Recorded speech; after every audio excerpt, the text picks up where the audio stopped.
ॐ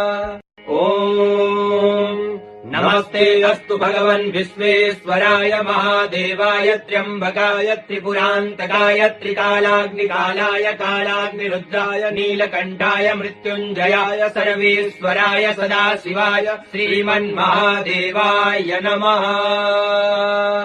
ॐ नमस्ते अस्तु भगवन् विश्वेश्वराय महादेवाय त्र्यम्बकाय त्रिपुरान्तकाय त्रिकालाग्निकालाय कालाग्निरुद्राय नीलकण्ठाय मृत्युञ्जयाय सर्वेश्वराय सदाशिवाय श्रीमन्महादेवाय नमः।